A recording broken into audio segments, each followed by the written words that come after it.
იქნების კრიტიკული მასა რაღაც მომენტში დაგროვდეს, რომელიც შემდეგ უკვე თვითონ მოახერხებს თავის გარშემო გავრცელებას იმ იდეისა, რომ ჩვენ თურმე სხვა ჭირი გჭირს და მართლა ბიძინა კი არ არის ჩვენი პრობლემა, მართლა მიშა კი არ არის ჩვენი პრობლემა. არამედ მიშას და ბიძინას რომ იმხელა ძალაუფლება ქონდა და აქვს რამდენიც ქონდა და აქვს, აი ეგ არის პრობლემა. მათ კი არ უნდა ვებრძოლოთ პიროვნულად, არამედ თავში წარმოვიდგინოთ და შემდეგ განხორციელებისთვის გადავდგეთ ნაბიჯები, რომ ვინც არ უნდა მოვიდეს მთავრობაში, იმას არ ქონდეს იმდენი ძალაუფლება, რამდენიც ახლა აქვს. ნებისმიერი ოპოზიციონერიც რომ მოვიდეს ახლა მთავრობაში, ის ისეთივე საფრთხე იქნება და ისეთივე ერთპიროვნული მმართველი იქნება, როგორც ბიძინა.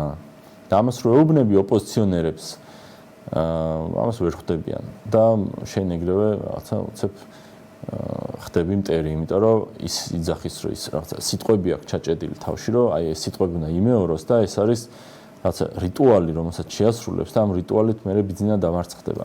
და შენ თუ ამ რიტუალში არ მიყვები, ეგრევე მტერი ხარ და ან ბიძინასიანი ხარ, ეგეც მარტივია რა. ქოცების მეტი რა დაუძახიათ ჩვენთვის მარტო იმიტომ, რომ ვიძახით, რომ ხალხო სხვა ჭირი გჭირს. ბიძინა პრობლემაა იმ რესურსებით, რითიც არის, მაგრამ ბიძინას მოშორება არ აგვარებს მაგ პრობლემას. შემდეგი ერთპიროვნული მმართველიც იქნება ისეთივე პრობლემა. მიშა თუ დაბრუნდა იგივე ძალაუფლების გარემოში, მიშა თავიდან იქნება პრობლემა, აი 100-დან 100 შემთხვევაში. მე თუ მოვედი მთავრობაში და ისე რომ არაფერი არ შევცვალე და რასაც პირდობით არაფერი გავაკეთე, მეც ზუსტად ისეთივე პრობლემა ვიქნები, როგორც ყველა წინა მმართველი. შეიძლება ცოტა ხასიათით უკეთესი ან უარესი, მაგრამ პრობლემა ისევ იარსებებს. რამდენად უნდა გამოვიდეთ რა მართლა ამ ჩაკეტილი წრიდან.